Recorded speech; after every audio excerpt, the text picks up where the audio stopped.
Olá, meus queridos. Ontem nós iniciamos mais um plano de leitura e como você percebeu pelo título e o tema que nós estamos tratando o tema de lamentação.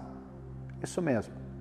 Lamentação é um gênero bíblico literário muito comum no Antigo Testamento.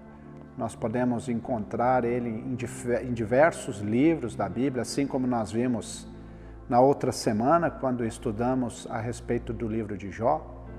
E, claro, há várias falas dos profetas a respeito desse modo literário, que é chamado de lamentação.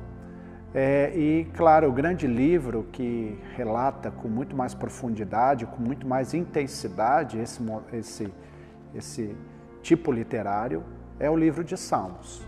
Nós temos mais de 50 salmos que utilizam dessa forma literária.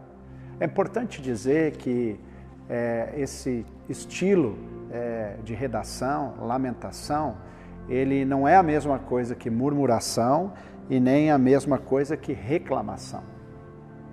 Lamentação significa olhar para a realidade em que você está vivendo, a realidade que você se encontra, e perceber dentro dessa sua realidade a dor, o sofrimento, perceber a miséria humana, perceber a fragilidade humana, mas acima de tudo, olhar para a fonte da nossa esperança, que é o Senhor nosso Deus.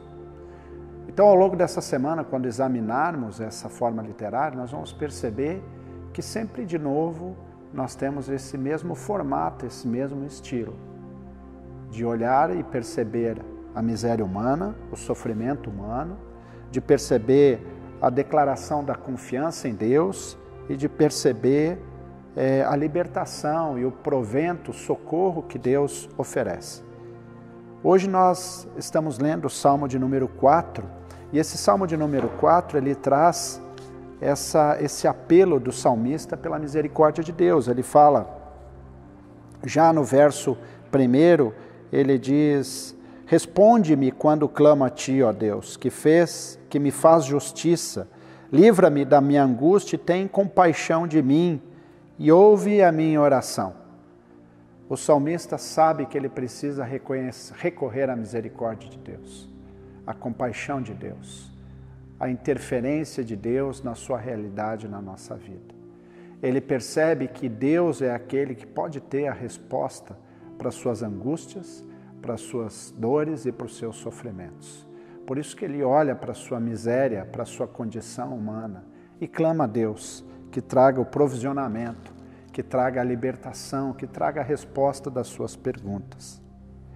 Depois ele pede que Deus faça justiça, e ele fala já no verso 4, não pequem ao permitir que a ira os controle, reflitam durante a noite e permaneçam em silêncio.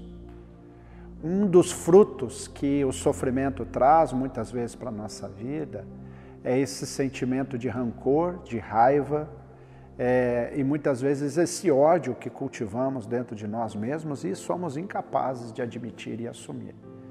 Aqui o salmista traz essa perspectiva aqui e nos lembra que nós não devemos cultivar esse rancor, essa ira, essa raiva, diante de situações que muitas vezes nós não sabemos a resposta. E nós não temos, então, as condições para podermos refletir e julgar com profundidade o que nós estamos vivendo e o que nós estamos passando. E por último, no verso 8, ele fala sobre a sua consciência.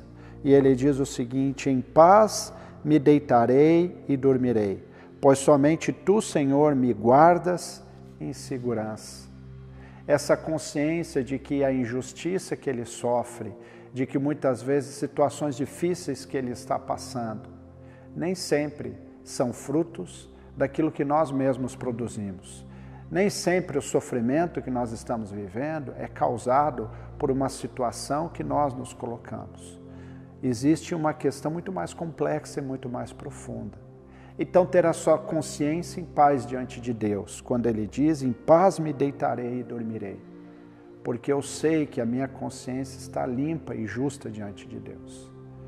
Quando você olha para a sua situação de sofrimento, de dor, você consegue estar em paz com Deus, você tem essa mesma convicção de que o sofrimento que você tem vivido e os momentos que você tem passado não são provocados pela sua desobediência, pelo seu pecado e pelas escolhas erradas que você tem feito. Pense nisso nesse dia.